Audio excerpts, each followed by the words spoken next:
Hello, and my name is Peter Rushmer, and I'm your host today of a Half Dozen Things podcast.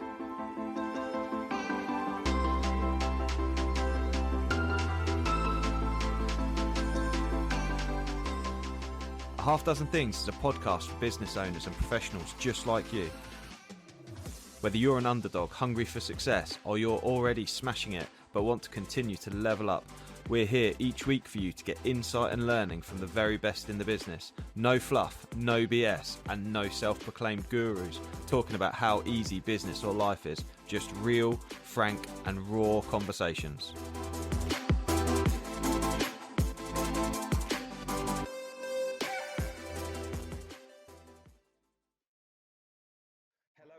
And welcome today to a Half Dozen Things podcast. Today I am joined by Teddi. Teddi, welcome to a Half Dozen Things. Hi Pete, thanks for having me. I'm very well, thank you. How are you? Yeah, I'm really good, thank you. I'm really excited to have you on the podcast today and on video too. So we're going to be able to broadcast onto YouTube as well. And obviously, this is the most different interview that I've ever actually done. I'm super excited, but it's quite timely because we're coming up to Pride Month in June.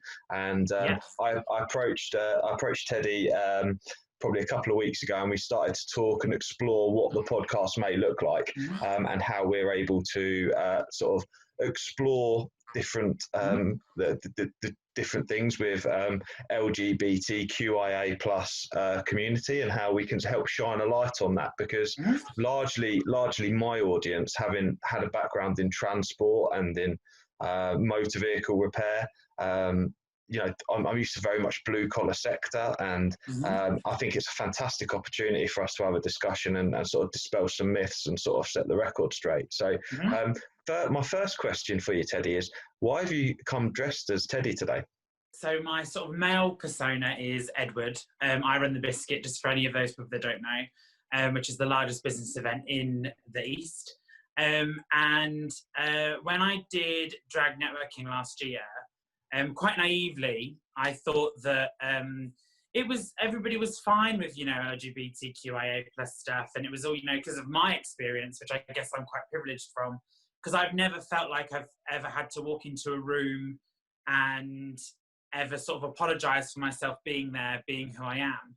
And then when I put on Drag Networking, which you very kindly sponsored, so thank you so much for that, there was just this absolute disdain for it.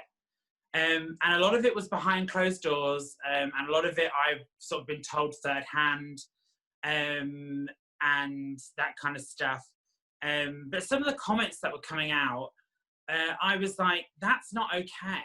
Like, I should be able to rock up to any event or anything in the business world and not have to feel segregated or ostracized because I've decided to come as my female persona. Now, Teddi is also my business as well. So I work professionally as a drag artist as well. So in a sense, if we're all bringing our business to the table, this is what my business looks like. It's but also I think as well, being that sort of being a drag queen, we've always sort of had a legacy of breaking down doors and breaking barriers. I think that's something that a lot of LGBT plus rights have been driven by drag artists, because we are able to sort of bend the rules a bit, I guess. I mean, I've walked into certain situations that I could have never walked into being Edward, and Teddi has enabled me to break down doors and go into situations and have conversations with people that they probably don't have as, Edward, who is a gay male, who, because they think that, that's not the right place to sort of talk about that. But yeah, it's interesting. 100%. I think as well, she's sort of, Teddi for me is a bit like a superhero.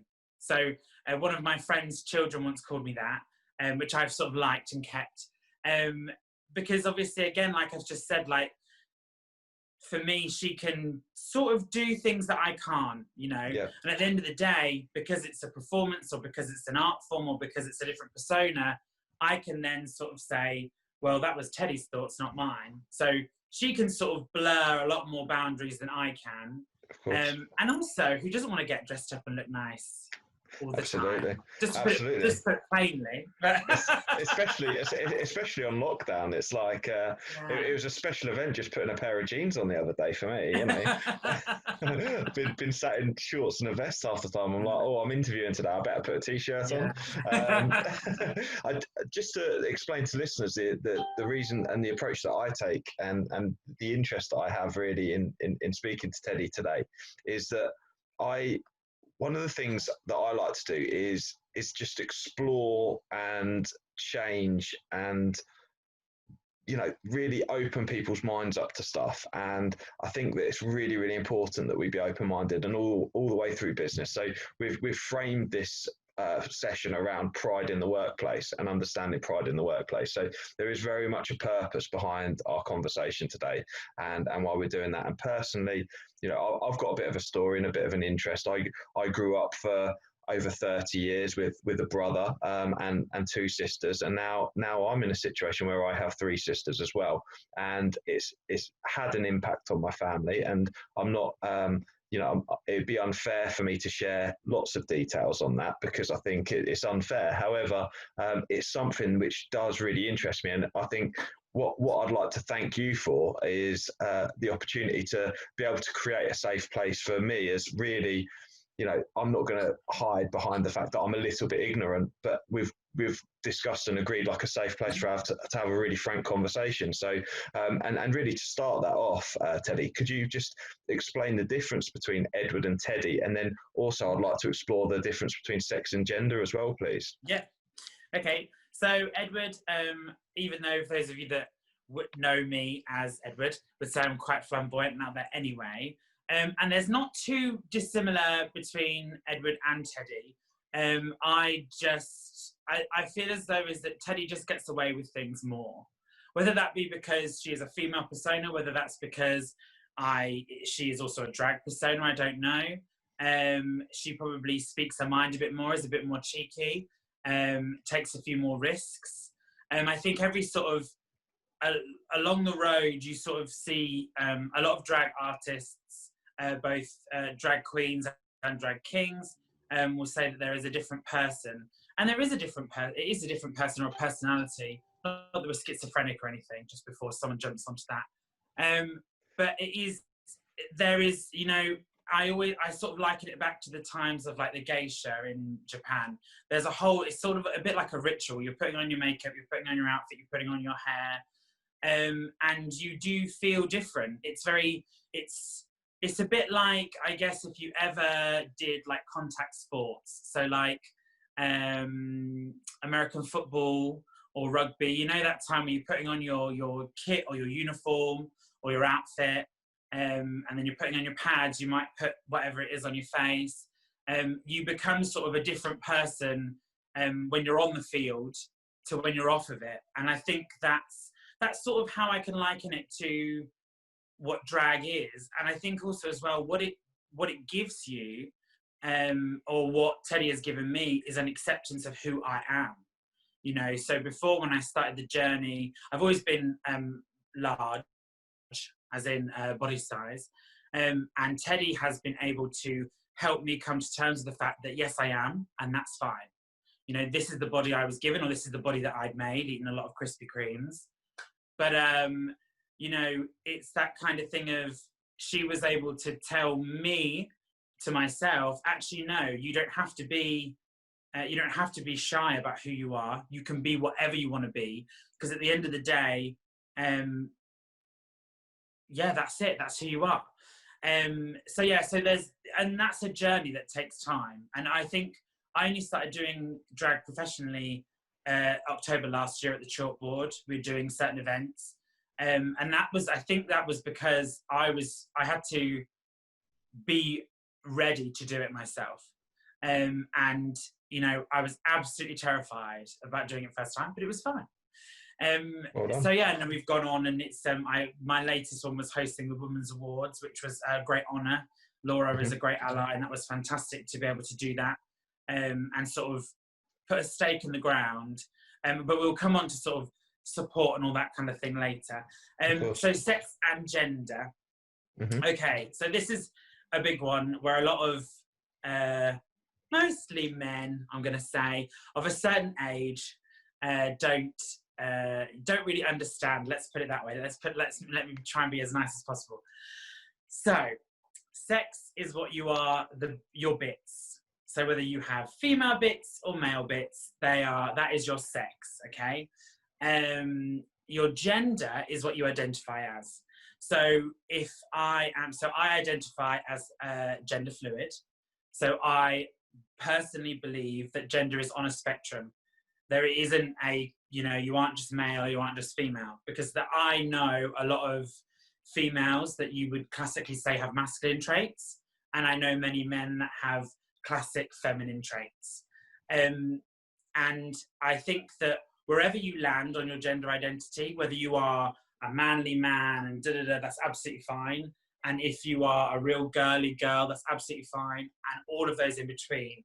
I think for me, what annoys me with people that don't understand or come at it from a ignorance but at a hate level is that they just aren't willing to understand anybody else's point.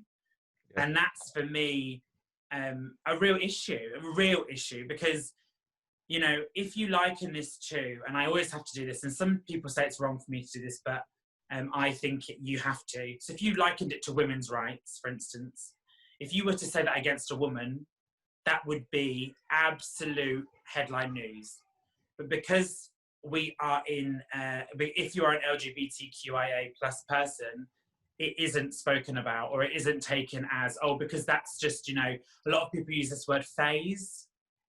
Yeah. Now I've known I was gay since I was 7, and I'm almost 30. So it's a very long phase for me. Of course, yeah.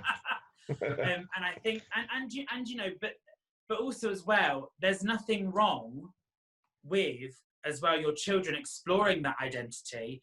And at that time, it might be something that they aren't even considering, but they just want to get dressed up in a dress, or they just want to get dressed up in makeup, or they just want to have nail polish on. Because when you're a child level, you are learning, you're trying to experiment, you're trying to do all those things. Doesn't necessarily mean that every boy that wears a dress is going to become a drag queen, is going to transition to become a woman. And I think as well, it's really interesting because there's been quite a few programs recently that have been about gender identity and, taking people that have, those kind of people, the smallest corners of the world that have never thought about it. So I think, and then they have explored that. I mean, there was a great program about children. The boys were given sort of classic female toys and female things to do, like sewing and everything else.